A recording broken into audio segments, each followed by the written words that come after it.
नए नए दूल्हे से बर्दाश्त नहीं हुआ वो गड़बड़ घोटाला। आप लोग दृश्य का आनंद लेना। फौरन जाकर ड्राइवर से बोला, भाई साहब अगर आप गाड़ी इसी तरह से चलाते जाएंगे तो हम तो मारे जाएंगे। हम तो अपने स्टेशन पर अपनी दुल्हन और शायद एक आध बच्चे समेत ही उतर पाएंगे।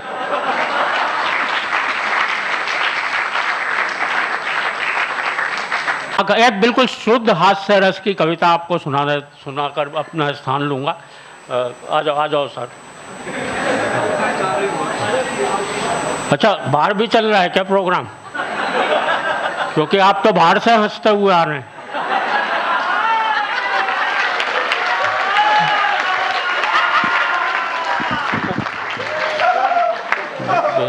ऐसे लोग आप तो हर जगह आया करो सर। आप कहीं भी हो, आपको कविता सुनने की ज़रूरत ही क्या है? आप तो जब वैसे ही हंस सकते हैं। बहुत मैं प्रणाम करता हूँ आपको। मैं बहुत सहज सी कविता, बच्चे बैठे हैं तो सीधे सीधे आप तक पहुँचेगी भी। और मेरी बहुत चर्चित कविताओं में से एक है। मेरी बहुत पुरानी कविता है ये। लगभग ये बता रहे मंच पर 40 साल मुझे मंच पर आए हुए हो गए हैं। यह लगभग उसी पीरियड की लिखी हुई कविता है, 40 साल पुरानी। और आज भी मैं इसे सुनाता हूँ, सुनाने का मोह नहीं छोड़ पाता हूँ। 40 साल पहले मैं हुआ क्या कि उन दिनों प्रोग्राम में हमें ट्रेनों से जाना पड़ता था। और ट्रेन वो भी अगर बिहार राज्य से जा रही हो। आप कल्पना कीजिए 40 साल पहले छठ के दौरान मुझे एक प्रोग्राम में बिहार में भागलपुर जाना पड़ा।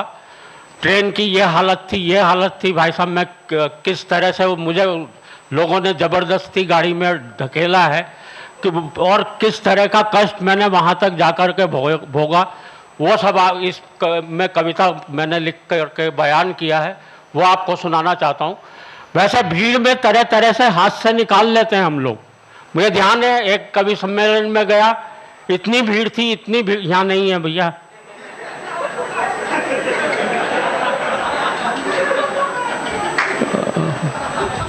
इधर मंच की तरफ भी देख लो।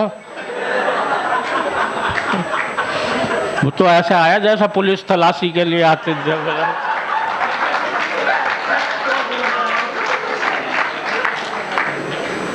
चलो खैर कोई बात नहीं, वही क्या पता मुझे ही तलाश करने आया। भीड़ में से तरह तरह से मुझे एक प्रोग्राम में गया, इतनी भीड़ थी। एक आदमी ने पान खा रखा था। अच्छा, अपने बगल वाले से बोला, यार मुंह में पान की पीक है, कहाँ थूकूं? बगल वाला बोला, भाई किसी की जेब में थूक दे। उसने कहा नहीं यार, उसे पता चल जाएगा। बगल वाला बोला, जब मैंने तेरी जेब में थूका था तो तुझे पता चला था क्या? तरह तरह से हंसी आती है। रेलें हैं भाई साहब। बिहार में तो विशेष तौर पर यह होता था कि घंटों के लिए कहीं भी खड़ी हो गई, जंगल में खड़ी हो गई। अच्छा, लोग जो कितनी देर बर्दाश्त करेंगे? 3 घंटे से गाड़ी खड़ी हुई है जंगल में, चल भी नहीं रही है। मुझे ध्यान है एक बिल्कुल सच्चा किस्सा है उसमें। एक व्यक्ति ट्रेन से उतर के ड्राइवर के पास, ड्राइवर के इंजन वाले डब्बे तक पहुंचा। ड्राइवर से बोला, ड्राइवर साहब मैं इस जंगल से फूल तोड़ के ले आऊं? ड्राइवर साहब बोले, तुझे इस जंगल में, पूरे जंगल में कहीं फूल नजर आ रहे हैं? वो व्यक्ति बोला, जी फूल तो नजर नहीं आ रहे हैं, पर मेरे पास बीज हैं।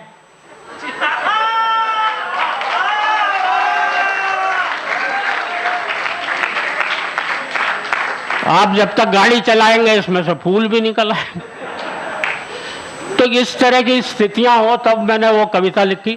अच्छा, दिल्ली है, बम्बई है, कलकत्ता है, इतने बड़े बड़े महानगर हो चुके हैं। हमारे दिल्ली की आबादी पिछले 40 सालों में तो कितनी बढ़ चुकी है आबादी दिल्ली में।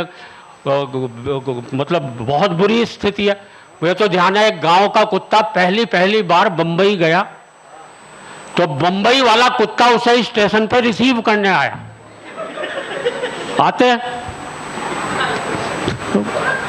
गांव वाले कुत्ते ने बम्बई वाले कुत्ते की तरफ देखा, खुशी खुशी पूंछ हिलाई। अच्छा, बम्बई वाले ने भी हिलाई, पर इधर उधर नहीं हिला के ऊपर नीचे। गांव वाला कुत्ता बोला, बे तू बंबई क्या आ गया? तू तो साले कुत्तों के सारे रीति रिवाज भूल चुका है। पूंछ ऊपर नीचे हिलाई जाती। तो बंबई वाले कुत्ते ने जो जवाब दिया उस पर आपकी तालियां उठनी चाहिए। बंबई वाला कुत्ता बोला, बेटा एक हफ्ते तू भी यहाँ पे रह जा, तू भी ऐसे ही पूंछ हिलाने लगेगा। यहाँ पे इतनी जगह ही कहाँ है जो पूंछ यूं हिलाई जा सके।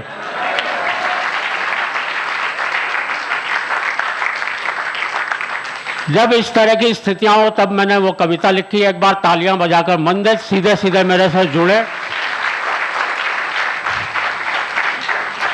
कोई चुटकुला नहीं मिलेगा आपको, सीधे सीधे कविता से हंसाने की कोशिश करूंगा कि एक दिन हम भारी भीड़ भरी भारतीय रेल में चढ़े क्या चढ़ाए गए, कई कंधों पर धरकर भीतर सरकाए गए। भीड़ का ये हाल था, मत पूछिए कमाल था। फर्श पर भी आदमी थे, सीट पर भी आदमी थे, बर्थ पर भी आदमी थे, और तो छत पर भी आदमी थे। उस टाइम ऊपर इलेक्ट्रिफिकेशन नहीं हुआ था। और तो और छत पर भी आदमी थे। वो तो रेल वालों ने इससे ऊपर कोई जगह ही नहीं बनाई, वरना आदमी वहां भी होते भाई।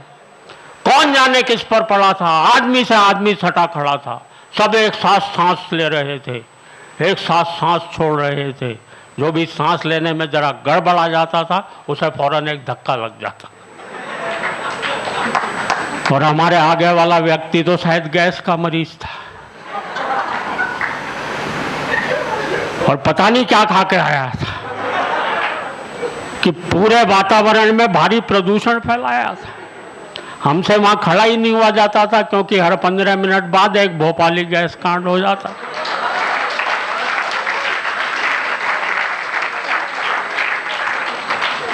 हमारे बगल वाली महिला का बच्चा रो रहा था और पीठ हमारी थपथपाई जा रही थी, और इतनी जोर जोर से थपथपाई जा रही थी कि हमें भी रुलाई जा रही थी। एक व्यक्ति ऊपर बैठा हुआ मूंगफली चबा रहा था और छिलके धीरे धीरे हमारे कान को कूड़ेदान समझ के उसमें सरका रहा। मूंगफली तक तो मैं चुप था भाई, पर जैसे ही उसने सिगरेट सुलगाई मैंने अपना सर वहां से फौरन हटा लिया। भाई कहीं एस्ट्रे समझ कहीं ना बुझा दे। तालियां बजाओ तो मन से बजा दो।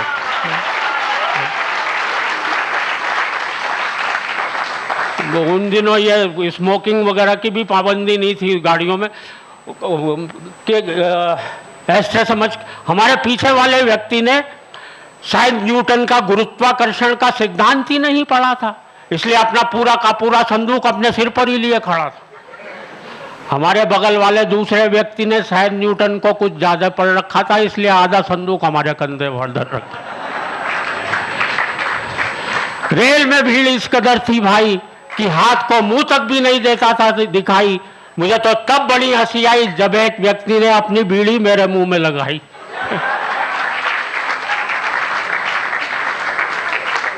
पहले कस का धुआं मैंने उड़ाया, दूसरे कस का धुआं किसी और ने उड़ाया। उस व्यक्ति का जलता रहा बहुत जी, क्योंकि उसकी सारी की सारी बीड़ी औरों ने ही पी।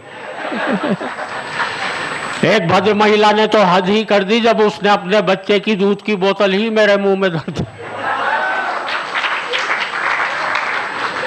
एक व्यक्ति ऊपर सामान रखने की जगह पर ही सो रहा था, राम जाने कैसे सपनों में खो रहा था। हर 2-4 मिनट बाद अपना हाथ नीचे गिरा देता था और बड़े प्यार से हमारे गंजे सिर पर फिरा देता था। एक व्यक्ति लेटी बैठी खड़ी आड़ी तिरछी पड़ी समस्त मानवीय बाधाओं का, वो शब्द जो हिंदी में जो मंच से बोलना वर्जित है वो शब्द भी नहीं बोला जाता है, लेकिन हिंदी के शब्द, हिंदी भाषा की समृद्धि देखिए, जो शब्द ना बोला जाए तो भी क्या क्या अर्थ निकाल करके लाता है। एक व्यक्ति लेटी बैठी खड़ी आड़ी तिरछी पड़ी समस्त मानवीय बाधाओं को बड़ी वीरता से पार करता हुआ आ रहा था, क्योंकि उसे आ रहा था।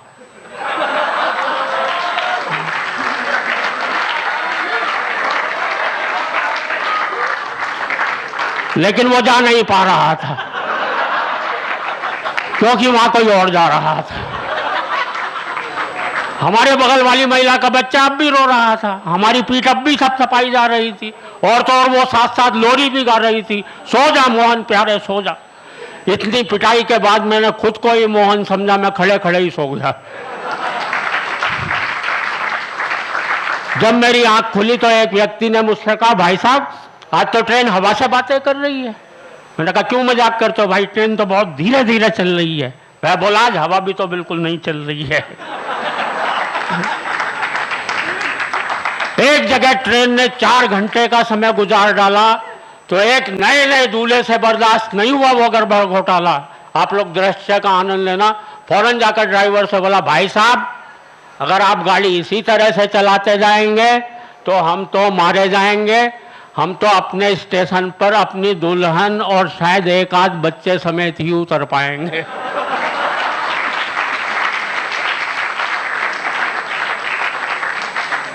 एक व्यक्ति बोला, भाई साहब मेरे मामा के फूफा जी ने मुझे कल ही एक कंपनी में नौकरी दिलवाई है, पर वो मुझे परसों आगरे में ज्वाइन करवाएंगे। दूल्हा बीच में ही चिढ़कर बोला, मां तो आप रिटायरमेंट के टाइम ही पहुंच पाएंगे। और उस ट्रेन से लेट होने की बात आपको क्या क्या बतलाएं, क्या क्या समझाएं। हम ऐसी ही एक ट्रेन से होते हुए सीधे आपके इस कार्यक्रम में आए हुए हैं और आप विश्वास मानिए हम पिछले साल वाले कार्यक्रम के बुलवाए हुए हैं। कविता समाप्त हो गई, तालियां बजा दीजिए। बहुत बहुत धन्यवाद।